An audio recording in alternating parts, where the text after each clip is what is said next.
G'day you mob, what's going on? I thought today that I would do the Australia Talks survey. So if you're in Australia, you've probably seen this in the news recently, and I am just going to have to keep an eye on my daughter as I'm watching her whilst my wife is out. So fingers crossed she doesn't wake up.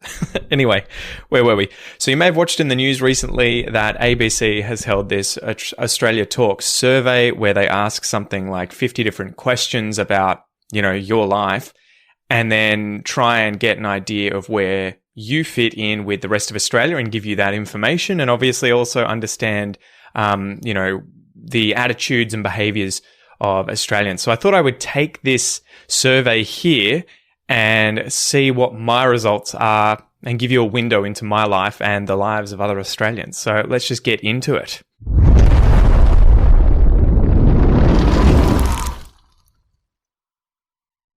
All right, so it looks like it's just going to be a bunch of these questions that pop up here. First one, I would rather spend time with pets than people.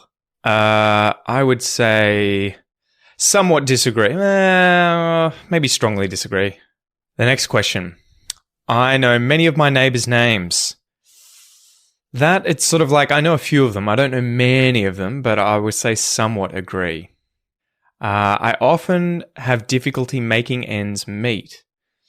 So this is obviously making ends meet to have enough money to get by. And I guess we're in that sort of stage at the moment where we have a lot of bills. So I'm going to say somewhat agree here.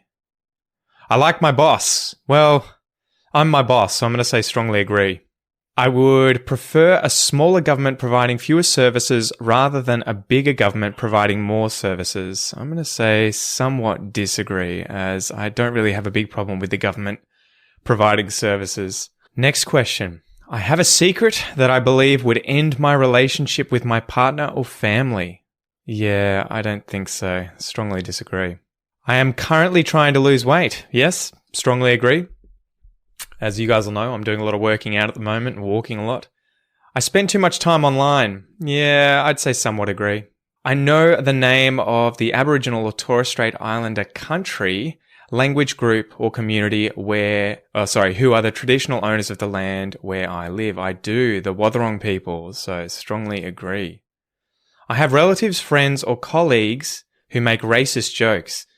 See, these sort of questions are difficult because it doesn't really put into account intent, right? So you can make a racist joke and be a horrible person who's making the joke because you are a racist, but you can obviously also make racist jokes where you're pointing fun at the fact that racist jokes are stupid, right? So I'm going to say somewhat agree, as I definitely have friends who make racist jokes, but they would be doing it not because they're racists, but to point fun at racists.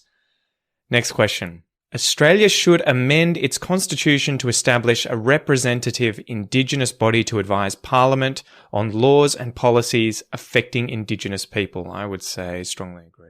Australia should spend as much as is necessary to ensure that people with disabilities have the same opportunities as everyone else. Again, here it's kind of like, what is as much as is necessary? I definitely agree that people with disabilities should have opportunities, but should the government spend everything possible to do that? Again, what does it mean? It seems like that's a bit of a relative question. I'm going to say somewhat agree. Politicians should resign if they lie to the Australian public. Yep, strongly agree. Sometimes people's freedoms need to be restricted to keep Australia safe. This was a difficult one. Obviously, during COVID, this needed to happen quite a bit in terms of rolling out these laws and restrictions when we were having outbreaks in Australia. A lot of people freaked out and arced up, got angry about the fact that we had these laws come in. But I think that in times of war or pandemic, you need to have governments restrict your freedoms a little bit for the greater good. So I'm going to say strongly agree. Allegations of sexual assault are almost always true. See, this again, it's like the language they're using, it's loaded. Are almost always true.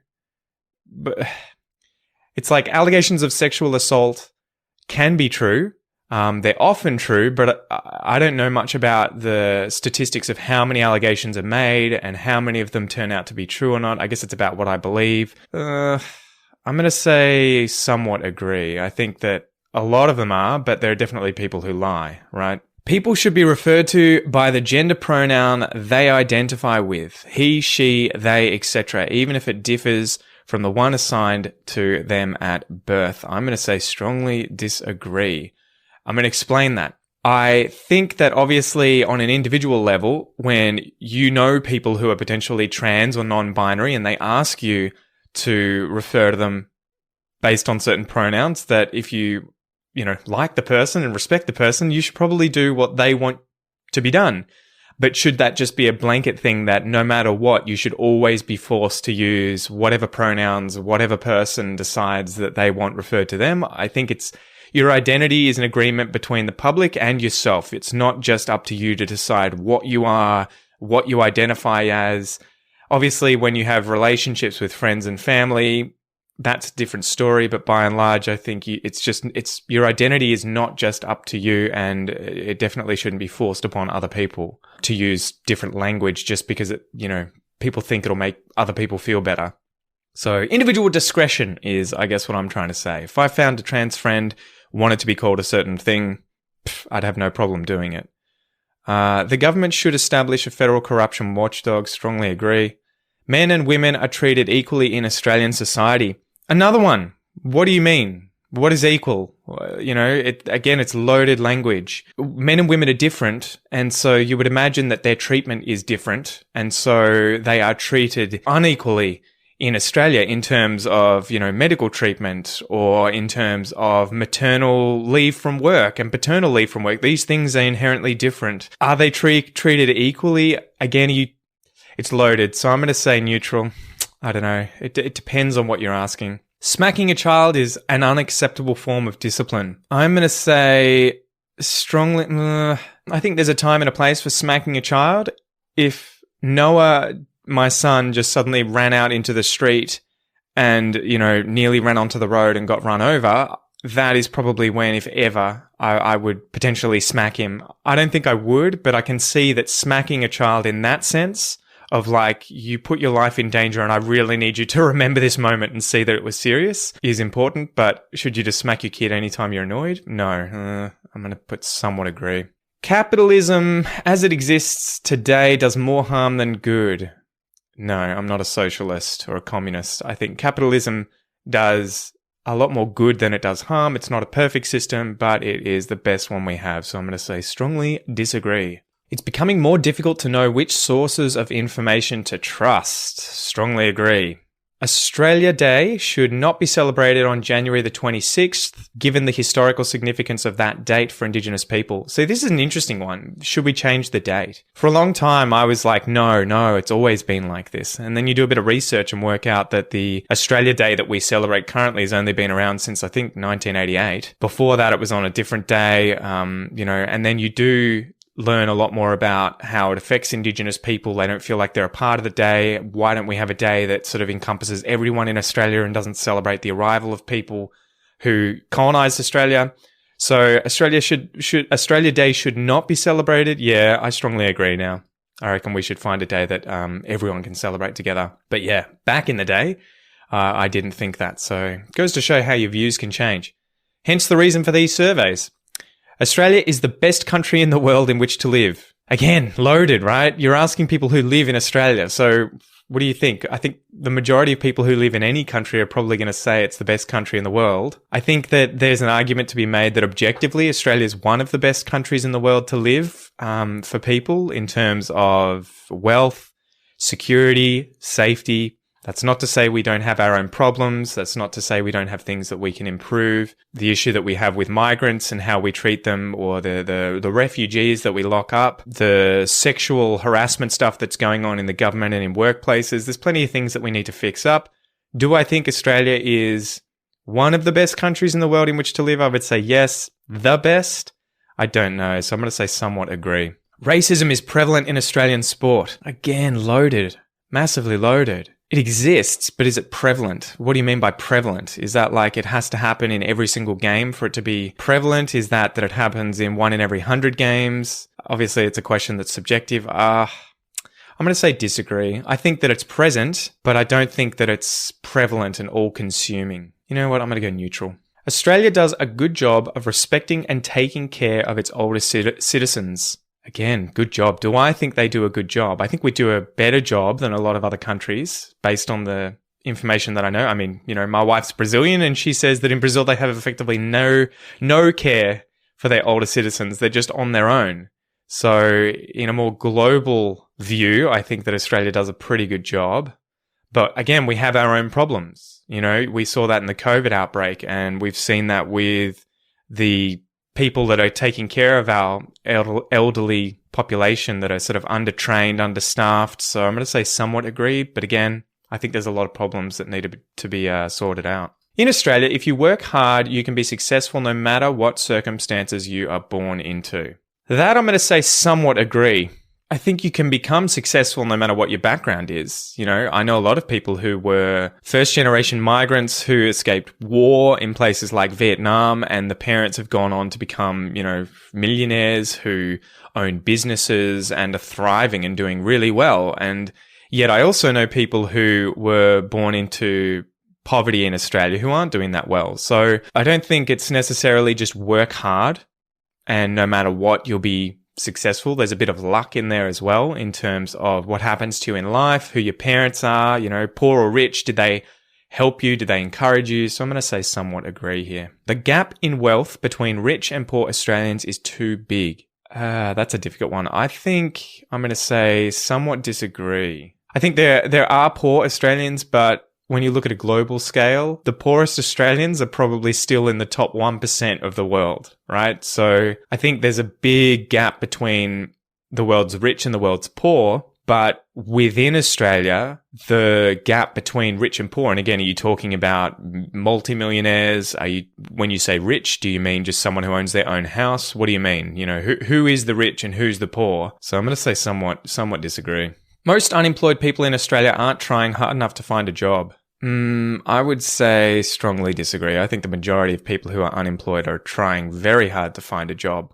I'm sure there are always people who are sort of dole bludgers, people who are being lazy, who don't want to work, but do they represent the majority of unemployed Australians? No, I don't think so. Strongly disagree. How happy would you say you feel in general? Oh, now we're getting into the personal questions. Would I answer this honestly in front of a crowd? I'm going to say somewhat happy. I mean, we're struggling at times. We've got 2 young children. Life can be difficult, but I'd say somewhat happy. How many months do you think it will be before things are more or less back to normal? Oof, good question. I think it's still going to be another year or more, so I guess probably more than that. I'm going to go between 18 and 24 months, so another 1.5 to 2 years. In general, how often would you say you feel anxious? I'd say occasionally, to be honest. Constantly sort of worried about children, about family, about work, about business, about income. How much more would you personally be willing to spend each year to help prevent climate change? So what have we got here? Nothing at all. Less than 100, 100 to 500, 500 to 1,000. That's a difficult one. I guess if you roll it out on a monthly basis, maybe between 500 to 1,000 currently. That's a shot in the dark though. I'm not sure. How likely do you think it is that you would donate your organs when you die? That's something that kind of freaks me out. It's one of those things where I'm like, I'd like to think that the answer would be, yeah, definitely have at it, when I'm dead. But the other side of me is like, I don't know. There's just something weird about donating organs, isn't there? I'm going to say somewhat likely. I reckon I'll change my mind by the time that I die, hopefully. But it is something that sort of I haven't thought about a lot, but it sits a little awkwardly with me. So I'm going to say somewhat likely. How confident are you that you will have enough money to retire comfortably? That's a difficult one. At the moment, not very confident. Not very confident at all. Who knows what will happen in the future, but I have a feeling, house prices are ridiculous. We don't know what happens after the pandemic. Yeah, I'm going to say not very confident. How often do you change your bed sheets? See, this is difficult. Never, less than once a year, several times a year, several times a month, several times a week, at least once a day. Jesus Christ. Definitely not once a day. Definitely not several times a week. Probably not several times a month. Probably maybe 2 times a month. Maybe 3. I'll say several times, but definitely more than several times a year. Do you think that technology is having a more positive or negative effect on Australians when it comes to mental health? Ooh, that's a good question. I think it's having a negative effect on Australians' mental health, to be honest. More negative. You know, people are getting more anxious, they're getting more depressed, especially the younger generations, especially girls. I've heard from what I've done in terms of learning about that after watching the Social Dilemma, and Jonathan Haidt's got some good books on the topic, and he shows that young girls are really suffering with social media and time spent online. How well do you think Australia is doing at addressing climate change? Currently, somewhat poorly. I don't know about very poorly. Again, I don't know that much about the government and what they're really doing, although I do definitely think they could be doing a lot more, so I'm going to say somewhat poorly. Do you think that young Australians today will be better or worse off overall than their parents? See, that's a difficult one. I'm going to say much better off. I think it's going to be harder for them to own a house. I think they're going to be facing things like climate change, but I think they're going to have better healthcare. They're going to have better overall wealth. They're going to have, a safer world to live in, at least locally. So I'm more of an optimist here. I don't think they're going to be worse off than me. I think they'll be somewhat better off.